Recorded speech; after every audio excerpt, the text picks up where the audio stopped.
एक बड़ी डेवलपमेंट है और ये डेवलपमेंट है कि चाइनीज़ फॉरेन मिनिस्टर जो है वांग यी जो कि जिनको स्टेट काउंसलर कहा जाता है, भी कहा जाता है, वो सुनने में आ रहा है कि इस महीने के आखिर में इंडिया जा रहे हैं। फॉर एग्ज़ाम्पल आप देखें कि क्या इस वक़्त पाकिस्तान में किसी किस्म का कोई ग्लोबल लीडर आ सकता है?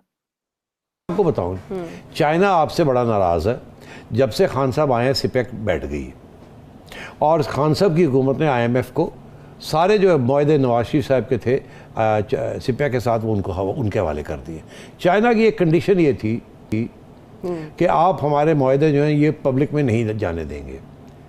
इसीलिए आपने देखा कि नवाज शरीफ साहब के ज़माने में शहबाज शरीफ साहब ने भी कभी जो मुआहदे हुए थे चाइना के साथ, इकोनॉमिक टर्म्स एंड कंडीशंस, वो ऑरेंज ट्रेन हो जाए या जो भी हो जाए, उन्होंने कभी बताई नहीं।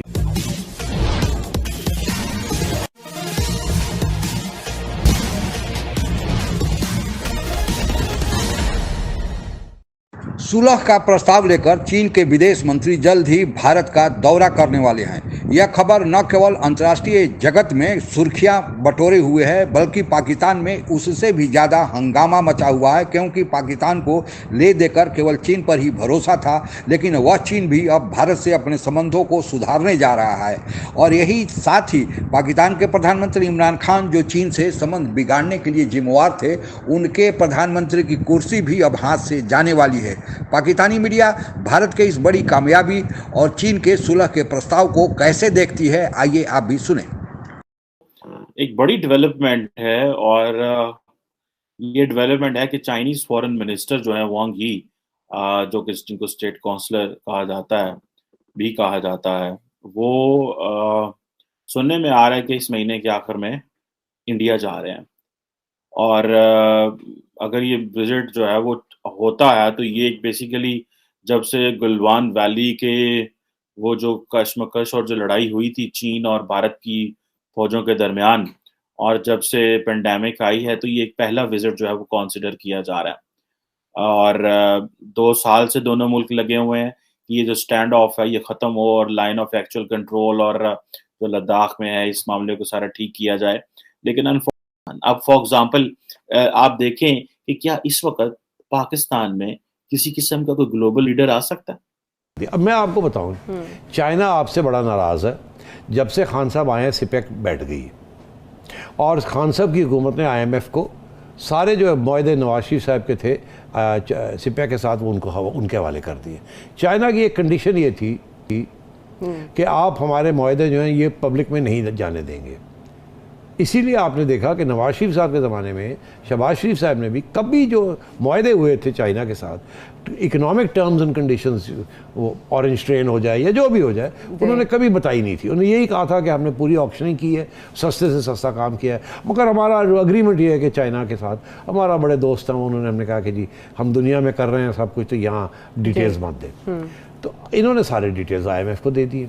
अब इसके ऊपर आईएमएफ ने आगे लीक कर दिए और बड़े मजमून लिखे जा रहे हैं कि चाइना किस तरीके से इस्तेसाल करता है मुल्कों का। श्रीलंका में चाइना ने कैसे इस्तेसाल किया श्रीलंका का, पाकिस्तान में कैसे कर रहा है, वगैरह, अफ्रीका में कैसे कर रहा है। चाइना बड़ा नाराज़ है कि इनकी हुकूमत ने ये दे दिया साहब। दूसरी चीज़ ये, अब आप देखें इंडिया में एक पॉलिटिकल स्टेबिलिटी है, पाकिस्तान में एक पॉलिटिकल इंस्टेबिलिटी है। अब इस पॉलिटिकल इंस्टेबिलिटी का कोई और ज़िम्मेदार नहीं है। इमरान खान साहब भले कहें अमेरिका करा रहा है, यूरोप करा रहा है, मुझे डी-सीट किया जा रहा है, मेरे खिलाफ साज़िशें हो रही हैं, बैनुल-अक़वामी दुनिया मेरे खिलाफ हो गई है, मैं बहुत बड़ा रिफॉर्मर था, मैंने यूएई को ये कह दिया कि जनाब हम तुम्हारे गुलाम हैं, तो हमें पनिशमेंट मिल रही है। अब ये जो चीज़ें हैं, ये ज़ाहिर बात है एक बड़ा एक स्टेप है। लेकिन इसके अगर आप चाइना और इंडिया का बिहेवियर देखें, तो they have been behaving so decently. इसमें यू हैव टू जिसे कहते हैं ना एक्सेप्ट कि वो किस तरह बिहेव कर रहे थे। और हमारा जो है, हमारा आपस में पाकिस्तान इंडिया के मामलात जो हैं वो कितने खराब हैं, और उसमें कोई जिसे कहते हैं ना वो रास्ता नज़र नहीं आ रहा। किसी किस्म का रास्ता नज़र नहीं आ रहा, और ये रास्ता नज़र भी नहीं आना। उसकी रीज़न एक सिंपल सी रीज़न है। उसकी रीज़न ये है कि वहाँ पे दिल्ली में बैठी हुई सरकार ये समझ रही है कि पाकिस्तान के अंदर ऑलरेडी इंस्टेबिलिटी है, पॉलिटिकली वीक हैं, इकोनॉमिकली स्टेबल नहीं है, तो आप इनको मजीद इंगेज करो, आप इनकी जो सिचुएशन है एक्सप्लॉइट करो एंड लेट देम विन। कोई सैंक्शंस लगते हैं पाकिस्तान के ऊपर, जैसे कि वो लगाने जा रहे हैं अमेरिका वाले, वहाँ सेनेट के अंदर एक बिल पेश हो गया, वो भी एक धमकी सिफारिश की गई है, धमकी है to declare Pakistan as a terrorist, as a state sponsoring terrorism. वो भी FATF की तरह एक तलवार लटकाना चाह रहे हैं आप। तो सऊदी अरेबिया तो बिल्कुल जिसे कहते हैं ना, पानी उनके यहाँ तक चढ़ा हुआ है as far as Imran Khan is concern. तो इमरान खान साहब इस वक्त इंटरनेशनली कंप्लीटली आइसोलेटेड। पाकिस्तान को इंडिया से एडवांटेज होगा अगर बॉर्डर खुलेंगे, ट्रेड खुलेगी। ये नॉर्मलाइजेशन पाकिस्तान को सूट करती है, नॉर्मलाइजेशन इंडिया को सूट नहीं करती। On the other hand, India would love that normalisation with the Chinese के साथ जो नॉर्मलाइजेशन है, that will give them a lot of signalling उससे होगी।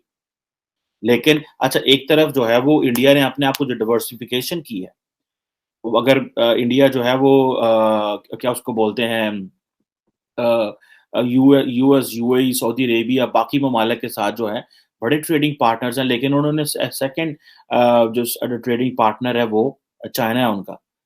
और उसमें जारी बात है कि एक बड़े पैमाने वो चीज़ें इंपोर्ट कर रहे हैं, डिस्पाइट द फैक्ट लोगों ने टीवी तोड़े, लोगों ने बड़ी बातें की, नरेंद्र मोदी साहब को बड़ा तो क्रिटिसिज्म करना पेश आया, बाकी सियासी जमातों ने, और हमने पर्सनली भी ऑब्जर्व किया कि मोदी जी ने इतनी खुल के चाइना के ऊपर तनकीद नहीं की। What was the reason? The reason was ये जो 98 अरब डॉलर बिलियन डॉलर की जो इंपोर्ट है, जो बेसिकली रॉ मटेरियल आता है, सारा साइकिल टूट कि India has tried to diversify itself, China से कारोबार कर रहे हैं, 100 अरब डॉलर पे बायलैटरल ट्रेड ले गए, क्वाड में कंपटीशन कर रहे हैं, अपने बैकयार्ड में इन्फ्लुएंस को मैनेज कर रहे हैं, अफ्रीका में चाइनीज इन्फ्लुएंस को मैनेज कर रहे हैं, अमेरिका के साथ यारियां गुड़ियां डाली हुई हैं, because they understand the only country that is problematic for them is China, so we need the American support for that. So ये जो चीजें हैं, that gives a lot of value, और मैं समझता हूँ यही वो सब कुछ है जिसको पाकिस्तान को समझना होगा। सारे प्रोजेक्ट्स रुक गए आके, चाइना ने जितने भी प्रोजेक्ट्स बनाए हुए थे यहाँ, वो सारे रुक गए, क्योंकि खान साहब ने ये फैसला किया है कि हम और चाइना से हमने नहीं लेना। और तीसरी चीज़ कि इस्टेब्लिशमेंट का और खान साहब का यही फैसला था 2 साल के बाद कि IMF के पास जाना है। पहले साल ये नहीं गए, याद होगा आपको, असद उमर साहब धनधनाते थे कि सवाल ही पैदा नहीं होता कि हम खुदकुशी कर लेंगे, खुदकुशी कर लेंगे मगर नहीं जाएंगे, फिर जाना पड़ गया। तो ये पॉलिसी शिफ्ट हुई थी। तो पहली बात तो ये है कि China is very unhappy with this, वो इनसे नाराज़ है, ये मैं आपको बता रहा हूँ। दूसरी चीज़ जो है, सऊदी अरेबिया इनसे नाराज़ है, क्योंकि ये मैं पहले भी अपने प्रोग्राम में कह चुका हूँ कि MBS यहाँ बड़ी उम्मीदों के साथ आए थे, ग्वादर के अंदर हम रिफाइनरी लगाएंगे, $10 बिलियन की इन्वेस्टमेंट करेंगे, ये करेंगे वो करेंगे, मगर खान साहब ने उनको बहुत नाराज़ कर दिया 2-3 चीज़ों के ऊपर। एक, उन्होंने कहा था कि हमारी हेल्प करें यमन के ख़िलाफ़, जो कि इन्होंने ना कर दी, इन्होंने कहा हम नहीं कर सकते। फ़ौज चाहती थी कि खुफिया तौर पे कोई थोड़ी बहुत उनकी हेल्प कर दें, अच्छा। उनको नाराज़ नहीं करना चाहते थे, मगर इन्होंने जिस किस्म की बातें की वो बड़े अपसेट हो गए वो, क्योंकि उन्होंने कहा यार जब हमें ज़रूरत है, तकलीफ़ है, तो आप हमारा साथ नहीं दे रहे और पैसे लेने के लिए आ जाते हो, तो ये क्या ये मजाक बनाया हुआ है हमारे साथ। तो फिर भी है ना, ये जो प्रोपेगेंडा बाहर चल रहा है कि हमारा हो गया तय, आखिरी वक्त पे इस्टेब्लिशमेंट हमारा साथ देगी, तो ये फिर प्रोपेगेंडा जो है ना, ये फिर लोग परेशान कान रख लेते हैं, और ये दिन रात ये प्रोपेगेंडा चल रहा है। और जी खत्म होगी गल, और जी खत्म, इस्टेब्लिशमेंट इवेंचुअली जो है ना वो खान साहब के साथ आएगी, और ये जो बेचारे PDM वाले हैं और पीपल्स पार्टी वाले हैं, इनके साथ फिर हाथ हो जाएगा, और इस्टेब्लिशमेंट ने इनको वो ट्रक की बत्ती लगाया हुआ है। ये एक बयानिया चल रहा है साथ साथ, और जैसे ही लगता है कि अपोजिशन स्ट्रांग हो रही है, तो ये बयानिया PTI की तरफ से फिर इसे कहते हैं ना, ट्रेंडिंग होनी शुरू हो जाती है, gossip, mind making, political gossip जो चल रही है। लेकिन ऐसे में हम देख रहे हैं कि इमरान खान साहब आसानी से सरेंडर करने के मूड में बिल्कुल नहीं है, और फर्स्ट टाइम हमने ये ऑब्जर्व भी किया कि अबू रहनुमा जो कि इससे पहले जरा सादा लहजे में बात करते थे, दबे लफ्जों में, अब वो अंतर्राष्ट्रीय रंगमंच पर हालात तेजी से रूस और यूक्रेन युद्ध के कारण बदल रहे हैं। सभी देशों ने लगभग अपने अपने पत्ते खोल दिए हैं, लेकिन भारत अभी तक अपना पत्ता नहीं खोला है और तटस्थ बना हुआ है। अमेरिका और अमेरिका के सहयोगी देश यह चाहते चाहते हैं कि भारत उनके साथ आ जाए, क्योंकि शक्ति संतुलन स्थापित करने के लिए यह जरूरी है कि भारत किसके पल्ले में जाता है। दूसरी तरफ अमेरिका और अमेरिका के सहयोगी देशों के विरोध में खड़े रूस और चीन भारत को अपने पाले में रखना चाहते हैं। भारत के लिए एक बड़ी दुविधा का यह अवसर है, क्योंकि अगर भारत अमेरिका और अमेरिका के सहयोगी देशों के साथ जाता है तो फिर भारत का संबंध रूस, जो भारत का सबसे विश्वसनीय और सदाबहार दोस्त रहता है, उससे संबंध खराब होते हैं। लेकिन अगर भारत उनके पलड़े में यानी अमेरिका और अमेरिका के सहयोगी देशों के साथ नहीं जाता है तो भारत को चीन के विरोध में जो अमेरिका और अमेरिका के सहयोगी देशों का साथ मिल रहा है वह साथ नहीं मिलेगा, और भारत का चीन के साथ तनाव अभी जारी है। इसके अलावे भी चीन के साथ भी भारत का बहुत बड़ा व्यापार है और उतना ही व्यापार भारत का अमेरिका और यूरोपियन देशों के साथ है। तो भारत के साथ बड़ी एक दुविधाजनक स्थिति है। लगता है कि रूस के कहने पर इस दुविधा को ख़त्म करने के लिए चीन के विदेश मंत्री भारत का दौरा कर रहे हैं और वे सुलह का प्रस्ताव लेकर आए हैं, क्योंकि चीन का विरोध भारत को केवल इस कारण है कि चीन और भारत के बीच सीमा पर तनाव है। लेकिन अगर वह विरोध की जड़ ही खत्म हो जाएगी तो फिर भारत को अमेरिका और अमेरिका के सहयोगी देशों के मदद की जरूरत नहीं पड़ेगी। तो फिर भारत के लिए एक बड़ा आसान हो जाएगा कि वह रूस और चीन के साथ मिलकर एक तिकड़ी बनाए। आने वाला वक्त क्या होगा यह तो आगे वार्ता होगी उससे पता चलेगा, लेकिन चीन पर इतना जल्दी भरोसा करना उचित नहीं है। साथ ही पाकिस्तान में इससे हड़कंप मचा हुआ है कि पाकिस्तान को ले देकर चीन का ही साथ था। अगर चीन और भारत के संबंध अच्छे होते हैं तो फिर पाकिस्तान की पूछ क्या होगी, और इमरान खान के आने के बाद चीन और पाकिस्तान के संबंध वैसे ही खराब बने हैं, और साथ ही इमरान खान की कुर्सी भी जा रही है और कहा जा रहा है कि इसमें विदेशी ताकतों का हाथ है। अब उनका इशारा किसके तरफ है इसका पता नहीं, लेकिन इतना जरूर है कि चीन नाराज है और चीन के साथ साथ अमेरिका और यूरोपियन देश भी नाराज है।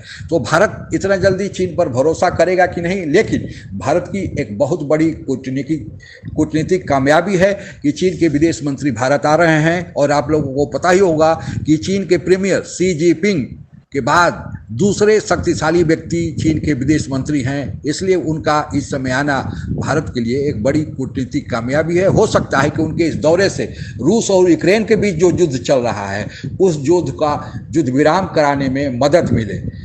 कुछ भी हो, लेकिन इस सारे घटनाक्रम को अगर जोड़कर देखा जाए तो यह लगता है कि भारत अब अंतर्राष्ट्रीय मंच पर एक विश्व शक्ति के रूप में उभर रहा है। भारत की महत्ता दिनों दिन बढ़ रही है।